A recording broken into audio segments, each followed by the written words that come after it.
Hey everybody, it's Greg Harrelson here. Of course, you see my co-host has joined me, Abe Safa, and here we are again with the Real Geeks Mastermind Group, and bringing some more information to you that will hopefully help you avoid some end-of-year mistakes that I see real estate agents making. But more importantly, is to help you generate some momentum, going into the new year. So, Abe, thank you for joining me once again.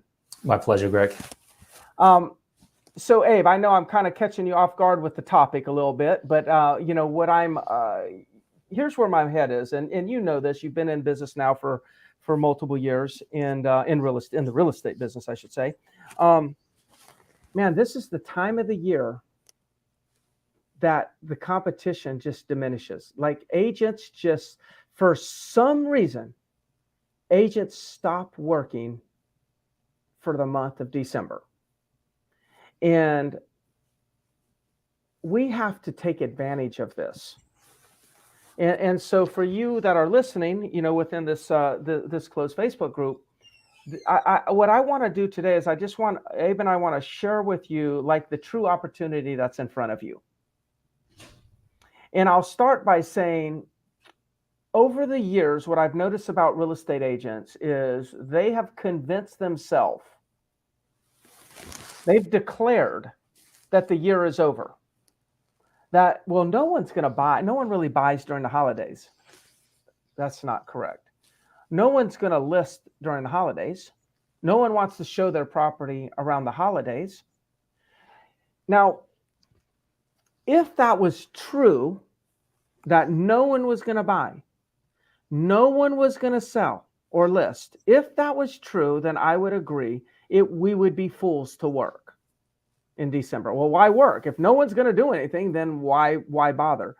But it's just not the truth. I mean, every MLS across the country will show that people buy in December and people list in December. That's the real truth. So, Abe, what I'm trying to figure out, I'm really not trying to figure this out. What I have concluded is that agents have conveniently made up this story to justify not really having to work. And so the reason why I said, Abe, if it was true, then I guess I would make sense not to work. It's not true, but if it was true. But most agents speak as if it is true.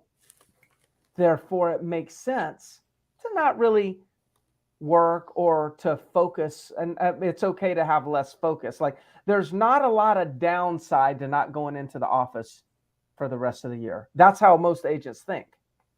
It's not a lot of no one's really doing anything, so I think I'll just go ahead and maybe I'll go to Costco or Target and go Christmas shopping, around 8:30 this morning, kind of beat the crowd, because no one's really going to do anything, so I can just get to the office whenever, and then they don't go.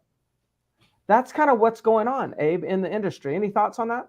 Yeah, I mean, as human beings, that's what we do, Greg. We make up stories, right? Yeah. So the first thing I want to differentiate something here before we dive into this, the rest of this call. By no means are we saying that you have to work through the holidays, right? Yes.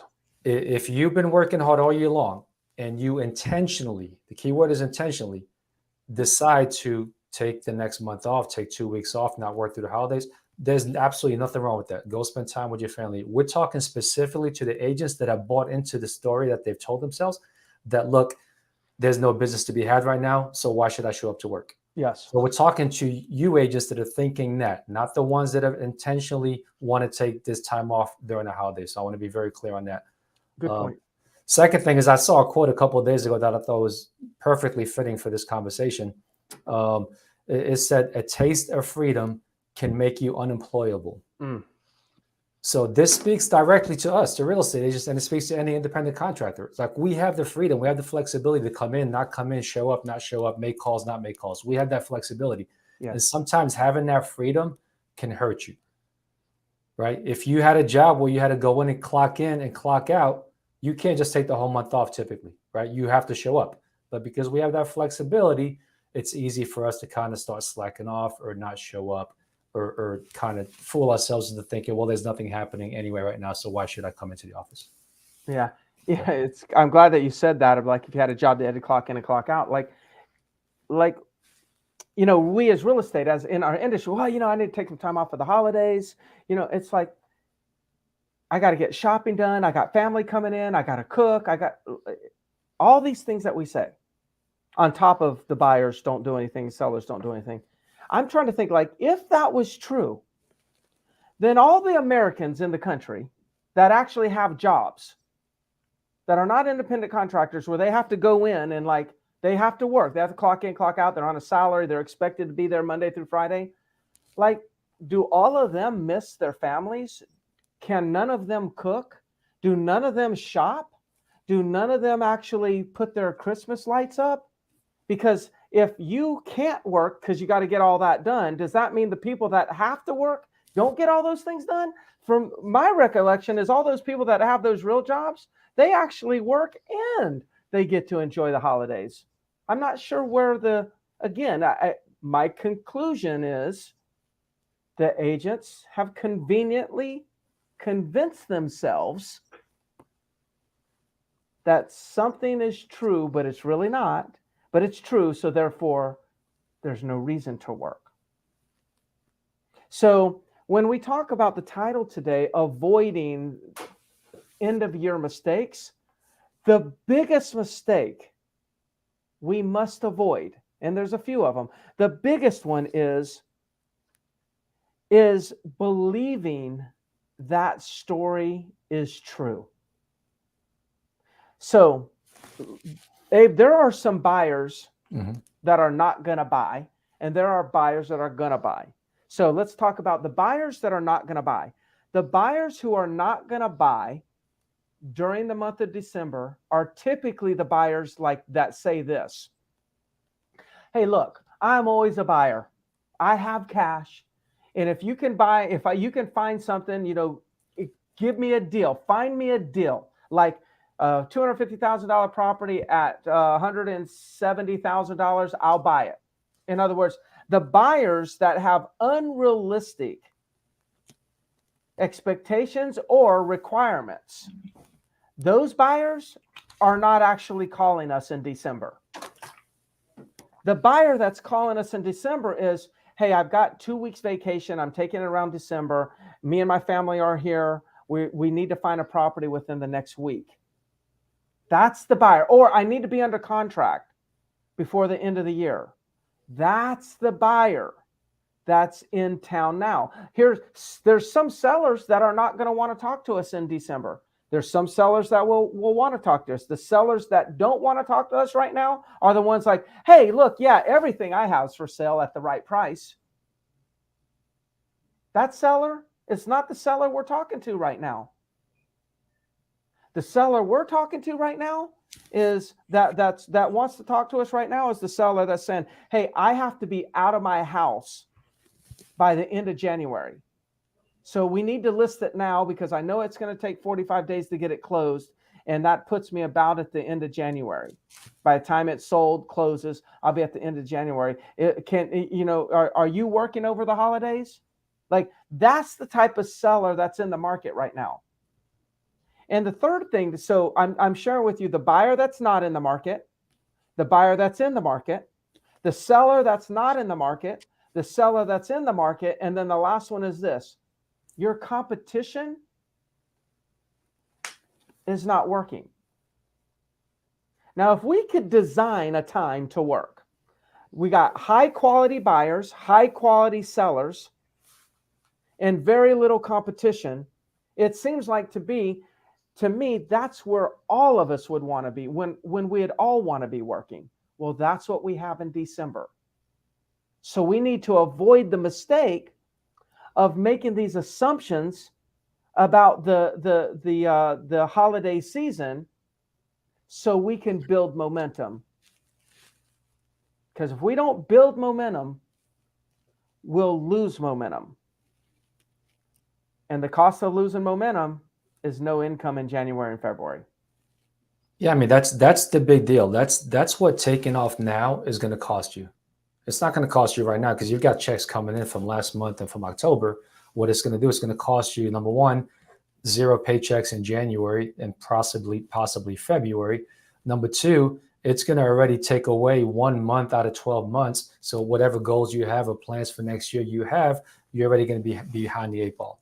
Yeah. Now, if you don't want to take our word from it and our experience from it, just check for yourself. It's easy to verify. Go into your MLS, see how many closed sales there were in December last year, see how many closed sales you had in January.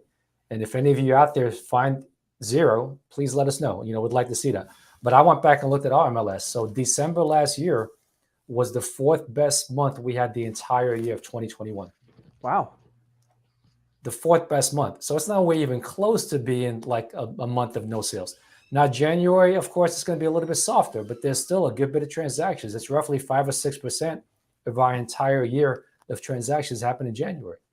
So there is business out there to be had. Do not fool yourself into thinking there's nothing out there for you. Yeah. Wow, that's a great stat. I've never actually heard that stat. That is a great stat, and it just hammers in that we're on the right.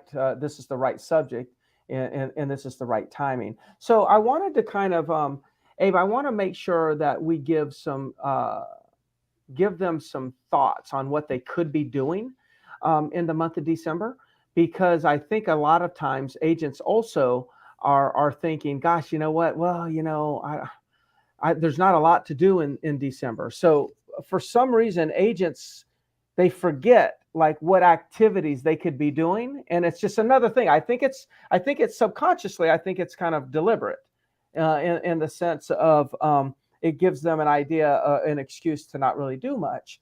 And so I want to remove that excuse by giving them some ideas of what they can do. One of the things, so these are some things I say maybe 5 things that you could do to build your business. So we want to avoid the mistakes, which is more mental. Right. We want to avoid the mistakes, but let's talk about tactical. What are some things that you could do? Well, one of the things that we're going to do, we're actually going to do this tonight in my offices, is we're taking our buyer leads that have they've opted into our Real Geeks website, and we're going to take our buyer leads, those buyer leads, and we're going to actually from 5:45 p.m. to 8 p.m. So it's the evening hours. We're going to call through as many people as we can call in our database, our Real Geeks database. We're going to call all those buyers that we have captured in our database tonight for 2 hours and 15 minutes. It'll be really right at 2 hours of active calling. And my prediction, and at least the intention of that, is going to be I want to identify people who are interested in looking at properties now. And for those that I identify are not looking now, I want to identify their time frame. So December's a great month to say, okay, I need to go find the low-hanging fruit that I can convert right now. And while I'm sifting through all of these people, I will also find out, well, if they're not now, then when are they going to be looking? So I can clean up the database and make sure that I have future tasks scheduled for as many people as I can in my Real Geeks database.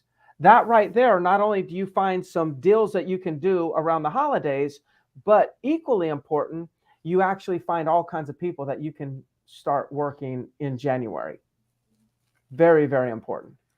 Yeah, I mean, an hour or 2 hours of evening calls is something I recommend to do year round, even if you just do it 1 day a week. I was talking to a couple of agents in our office, Greg, and I was telling them, take the opportunity tonight to reach the leads that you've not been able to reach. Yes. Any leads that have not picked up on you because you keep calling them at 9:30 every single morning, these are the ones that tonight are the ones you call.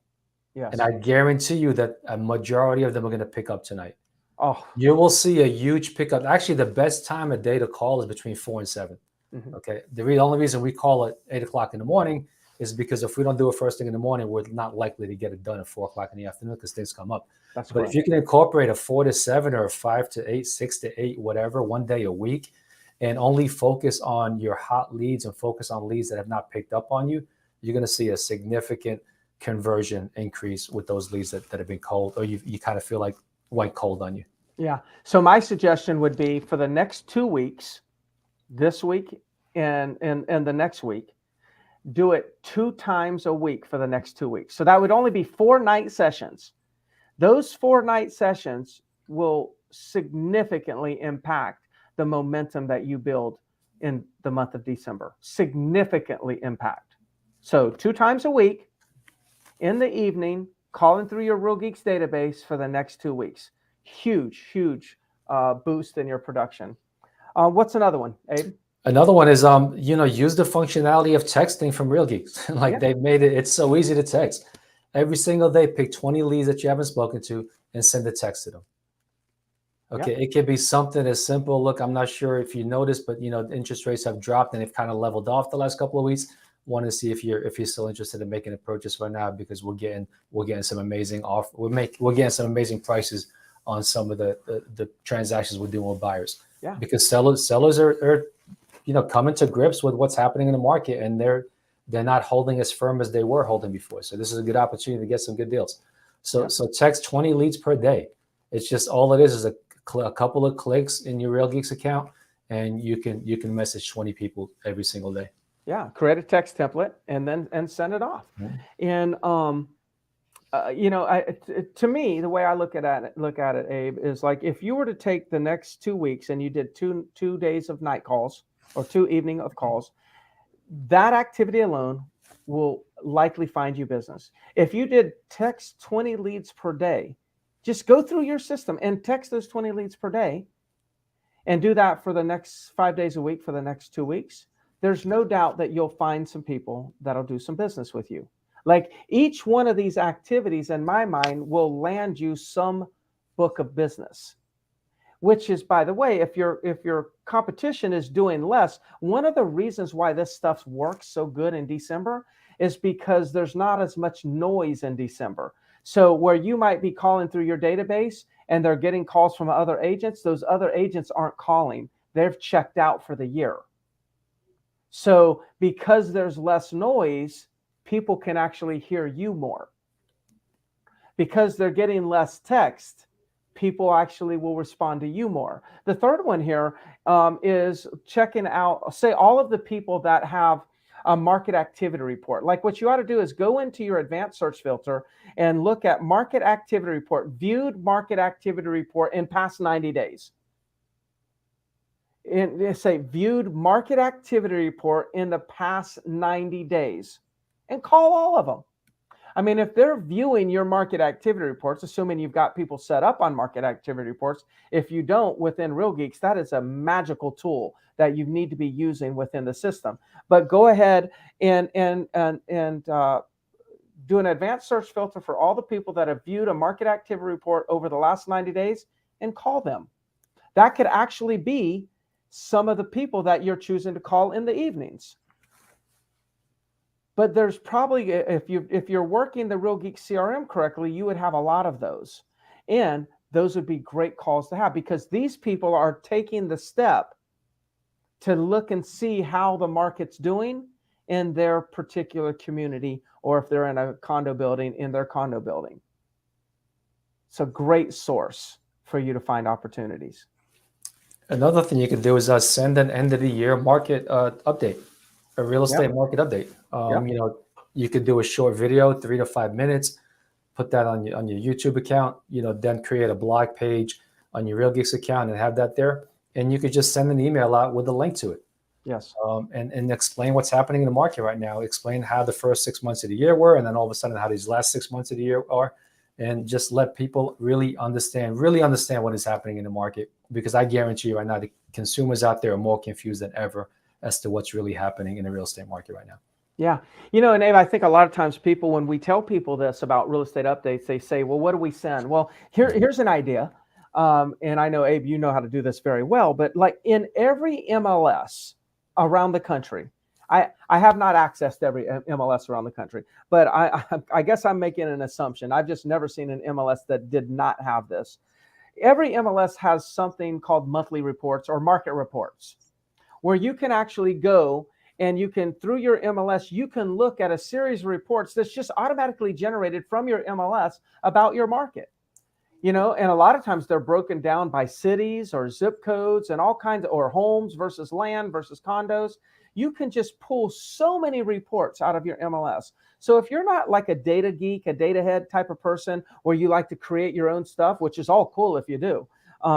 But if you're not and you want to keep it simple, you can just go into your MLS, pull the full reports, download them in PDF, and then attach them to an email and send them out to your database. I recommend send out to 500 people and see what happens. And in the body of your email, you could just say something like this: "Hi Abe, hey, Greg Harrelson here. Just wanted to send you the latest market reports as to what's going on in the real estate industry here in Myrtle Beach. I know the market has shifted a good bit, so a lot of people have requested that I send them an update as to what's going on in the market. Feel free to check out these attachments and let me know if you have any questions. If there's anything I can do for you, let me know." Just do that to 500 people. Or do it to your entire database. Or do it to 100 a month. Any one of those ways would be fine. The key is like, while most agents are have checked out for the year, how about let's us plug in? And every one of these items, though, by the way, the longest one is we shared is the evening calls for 2 hours, 2 nights a week, which is only 4 hours a week for 2 weeks, which is only 8 hours of work total for the next 2 weeks. Everything else takes less than an hour to do, significantly less than an hour. So we're not trying to say, hey, you need to work all day, even though I think you should. We're not really, that's not what we're trying to convince you of. We're trying to say, hey, look, don't let a day go by that you don't do these things.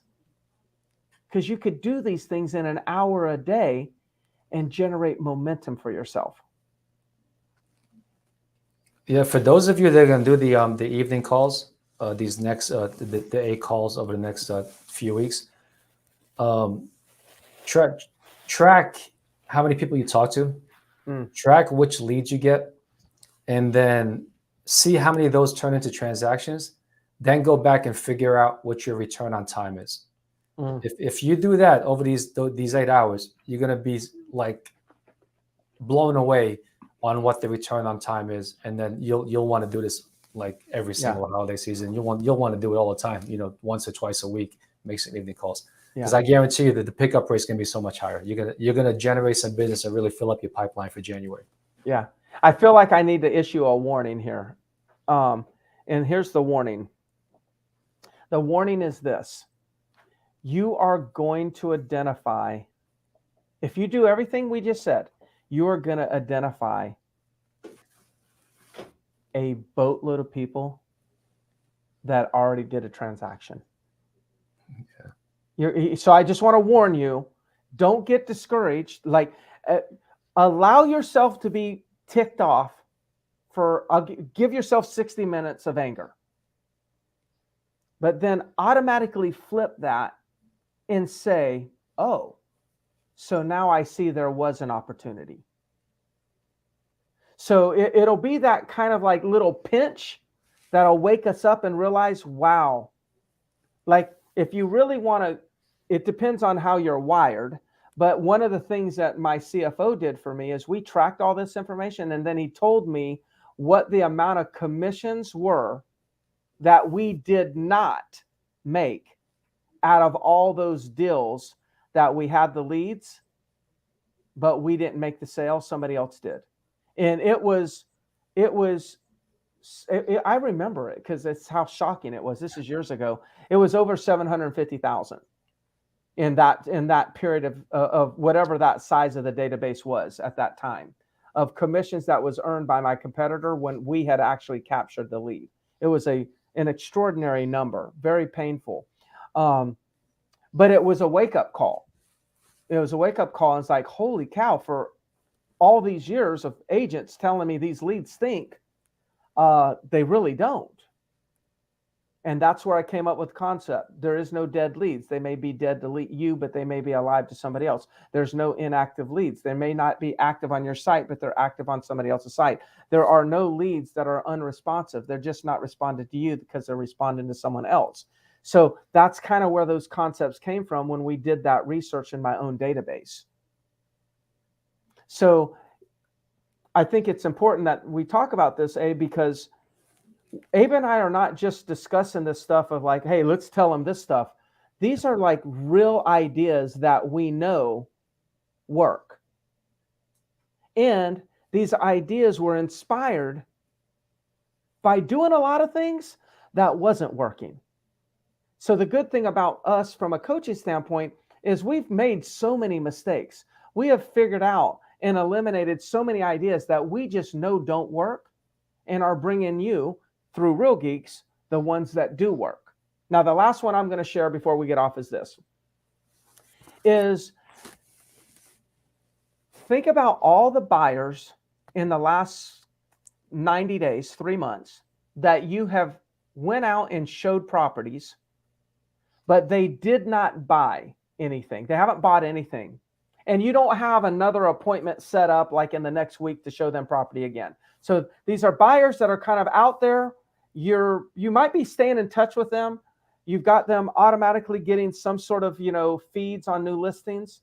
You've showed them property, but you're not actively showing them property right this second.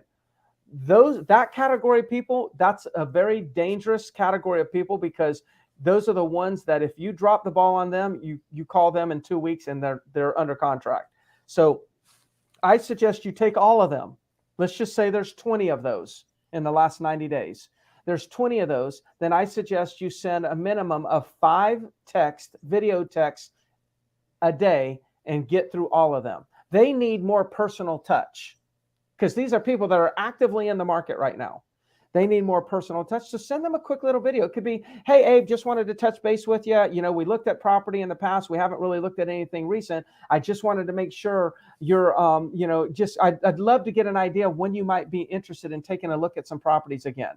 There are better properties starting to hit the market right now. Would you be interested in setting a time to get together? Just something like that. I made that up on the fly. You can make something up better than that. But at the least, if you don't know what to say that. Send that out to 5 people a day until you get through your list. And it's got to be video. It's got to be a better touch, a more personal touch. So between the calls on the nights, the 20 text lead, the 20 texts, calling your market activity report to people that are looking at them, emailing them your reports out of your MLS, and the 5 video texts that I just shared, I find it nearly impossible for you to not generate business if you did what we just shared. And I know all of you can do this even around the holidays in the month of December. Absolutely. Okay, Abe, we'll leave them with that. All right, everybody. If you have any comments or questions, that please put it in the comment section of this post. We wish you the best. We will see you next week. Sounds good. Thank you all for watching. See you, Greg.